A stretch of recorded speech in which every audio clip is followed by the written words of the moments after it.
seem to have repelled this with the aid of the Banelings. The Zerglings are out, but the worker count now, Nerchio at 30 to the 24 of TLO. And of course, speed is now done for TLO as well. He's got that Baneling nest down, which puts him fractionally ahead. He's mining all of them gases, and yeah, that could have gone worse for TLO. In total, he lost 5 workers, which against a Speedling, pretty much a Speedling all in like that, that's good going, and that's why we see emergency spine callers coming down. Nerchio has got a tough hold on his hand, but he does have a good number of Zerglings of his own coming out, building 2 more of those spine callers. Resources lost, Nerchio now losing 25 more than that of TLO, and TLO rapidly catching up in terms of everything else. He's droning a little bit, getting some more Zerglings out, but wave 2 from Nerchio, of course, coming forward. The Banelings waddling back home. The spine caller is still there. No Baneling nest yet.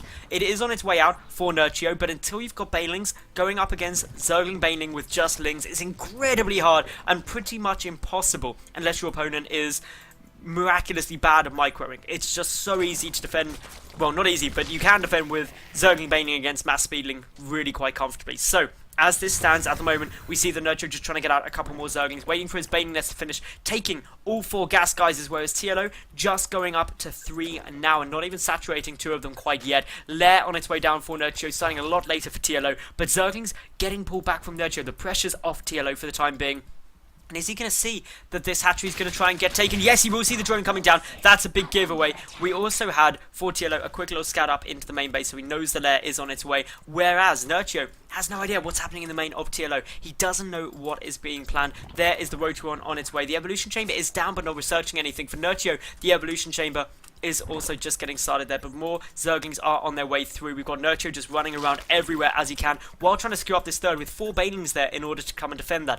Really important that he's got those, because the defensive Banelings mean that a quick Speedling run by into this third wouldn't kill it. But TLO morphing in quite a few Banelings of his own. He's going for a big push. Nerchio, meanwhile, getting up that Spire. So if that Spire completes before really TLO wins this game, it's going to be massively in favour of Nerchio, because of course TLO will then have to be ultra defensive. The Zerglings running straight into some Banelings, not the sort of connections that you want. TLO though, 2 Banelings can kill a lot of Banelings, but not quite getting the connections needed, and Nerchio should be able to defend now. Of course TLO we see with more Banelings waddling forward. He needs some more connections if possible. Kills a good number of these Zerglings, but still Banelings for Nerchio, and there aren't any left for TLO. That's problematic for him. He is going to be forced back. The Spire already over half done, but Zerglings coming forward. Meanwhile for TLO, he's getting down road speed, but no Hydras, and definitely not a single Spire. So that means Anti-Air is going to be struggling. The Spire for Nerchio means that he can get out some Mutalisk, some Banelings morphing, some Zerglings running in. The morphing Baneling's going to get discovered by these Speedlings though.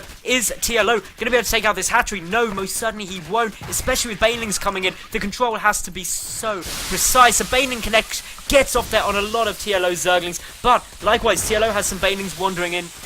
Needs to keep those connections going. Trading on both sides, relatively similar. 400 more resources lost by TLO at the moment, but that isn't a huge amount. But once these Mutalisks comes out, well, that's when TLO is going to be running into problems, because he's going to have to make some emergency Spore Crawlers in order to defend. All of the aggression that he's pushing on is going to have to fall back, because he can't move out with Zergling Baneling, because the Mutas will just pick off the Banelings as they waddle in. So the Roaches for TLO are about to have speed though, and 1-1. Trying to get in a good defense position, but some Zerglings surround them, and of course surrounding Roaches with Zerglings can deal some nice damage. One goes down, but reinforcing Roaches from TLO will help. Banelings waddling their way forward. They connect on the hatch, but don't kill it off. Very close to Transfuse even being utilised there from TLO, but another Speedling attack coming in towards this third base from Nerchio. Is he going to be able to knock it down? No, not yet. 4 Roaches going to try and stop that. They don't have 1-1 yet, so that means they will get taken out by these Lings. And of course the hatchery, while it is finished, is not able to get defended. These Mutalisks getting revealed here. TLO going to try and get up the infestation pit in order to help defend against those, but the Roaches